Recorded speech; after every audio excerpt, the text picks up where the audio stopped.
अस्सलाम वालेकुम दोस्तों, आज लॉन्ग टर्म ट्रेडिंग पे बात करेंगे कि किस तरीके से लॉन्ग टर्म ट्रेडिंग होगी। अगर आपके पास ज़्यादा वक्त नहीं है तो आप लॉन्ग टर्म ट्रेडिंग में काम करें। दुनिया के जो बड़े बड़े ट्रेडर्स हैं वो लॉन्ग टर्म ट्रेडिंग में काम करते हैं और कामयाब होते हैं।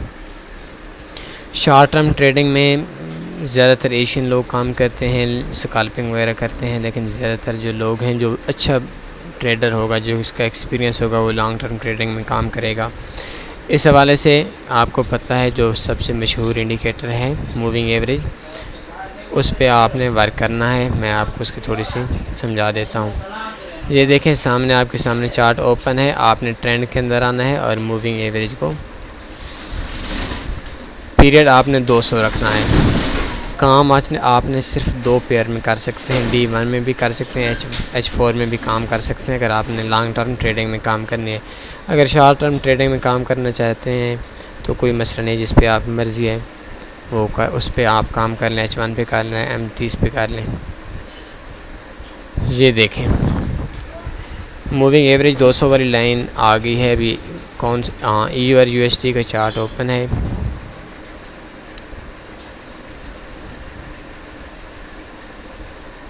ये देखें, अभी तो मार्केट बहुत तेज़ी से ऊपर गई है। कुछ न्यूज़ वगैरह थी जिनकी वजह से तो ये काफ़ी नीचे आ गई है इसकी लाइन मूविंग एवरेज की।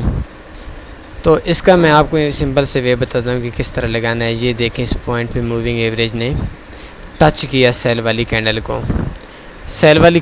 टच किया और इससे जो नेक्स्ट कैंडल थी वो कैंडल बाई की बनी। अगर ये कैंडल सेल की बनती तो इस कैंडल के इख्तिताम पे हमने सेल की ट्रेड लगा लेनी थी। लेकिन देखें कि जिस कैंडल को मूविंग एवरेज 200 ने कट किया और इसके बाद नेक्स्ट कैंडल जो बनी वो बाई की बनी, तो हमने ट्रेड नहीं लगानी, छोड़ देनी है। इससे आगे देखें 2 3 4 इस जगह पे कैंडल ने टच किया लेकिन कुछ ख़ास असर नहीं किया, तो इस जगह पे भी आपने नहीं लगानी। ये देखें, फिर इस पे टच किया इस कैंडल को और टच करने के नेक्स्ट नीचे बंद हुई और इससे जो नेक्स्ट कैंडल थी वो बाई की बनी, फिर आपने नहीं लगानी। यानी 3 जगहों पे मूविंग एवरेज ने टच तो किया लेकिन हमने ट्रेड नहीं लगानी, क्योंकि जिस जगह पे मार्केट जिस कैंडल को टच करती है उसके बाद अगर मार्केट लो में बंद हो, नीचे बंद हो, सेल में बंद हो, तो नेक्स्ट कैंडल का वेट करें। नेक्स्ट कैंडल भी सेल की हो तो आपने सेल लगा लेनी है। लेकिन ऐसा हो जिस तरह से कभी हुआ कि सेल वाली कैंडल को टच हुई और इससे नीचे बंद हुई, सेल में बंद हुई और नेक्स्ट कैंडल बाई की थी, तो आपने इस कैंडल पे ट्रेड नहीं लगानी। इसके बाद देखें, इस जगह पे मार्केट टच हुई, इसके बाद कैंडल बाई में बंद हुई और नेक्स्ट कैंडल फिर बाई में बंद हुई, तो इस जगह पे आपने ट्रेड लगा लेनी है, बाई की लगा लेनी है। इस पॉइंट पे ये कैंडल जिस टाइम ख़त्म होगी तो इस पॉइंट पे आपने बाई की कैंडल लगा लेनी है। और इसका जो स्टॉप लॉस है वो ये देखें, ये जो लास्ट कैंडल है, ये वाली कैंडल, इसे 2 से 3 पिप नीचे रखना है। आपके सामने आ गया होगा। ये पेन आपने डायरेक्ट ऑर्डर बाई का लगाना है और ये जो कैंडल है इस कैंडल को आपने स्टॉप लॉस रखना है। यानी ये इस कैंडल के एंड पे हमने बाई लगाई और इससे जो पीछे वाली कैंडल थी इसे तकरीबन 3-4 पिप, अगर स्प्रेड थोड़ा ज़्यादा है तो 5-6 पिप भी आप इसका स्टॉप लॉस लगा सकते हैं। तो जिसका जो आपने टेक प्रॉफिट लगाना है H4 के अंदर वो कम से कम आपने 200 पिप लगाना है। तो देख सकते हैं आप कुछ ही दिनों के अंदर, कुछ ही दिन तो मैं नहीं कह सकता, यस 4 घंटे की एक कैंडल होती है और 6 कैंडल्स एक डे में आती हैं, तो 15 कैंडल के बाद इसने 173 पिप का प्रॉफिट दिया और 18 कैंडल के बाद मींस 3 दिन के अंदर अंदर इसने 211 पिप का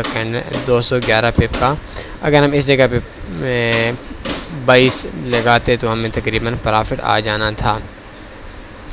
तो आप सबसे पहले अगर आप इसमें दिलचस्पी लेते हैं तो जिस तरह मैंने आप लोगों को एक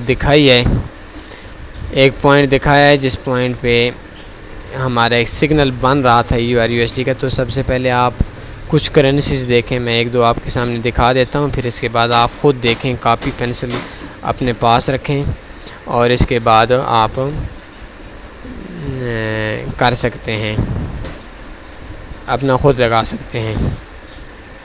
तो शायद मेरा नेट थोड़ा स्लो हो गया है, तो कोई मसला नहीं, आप खुद इसको अपने तरीके से लगाएं। पीछे देखें, 6 माह 1 साल तक देखें, जब से कितने परसेंट आपको आइडिया हो जाएगा कि ये टीपी हिट करता है, कितने परसेंट इसका एसएल हिट करता है। और इसका जो टीपी और एसएल बहुत कम होता है और टीपी इसका बहुत ज़्यादा है। जहाँ तक मेरा अंदाज़ा है ये तकरीबन आपके 80% से ऊपर टीपी करेगा।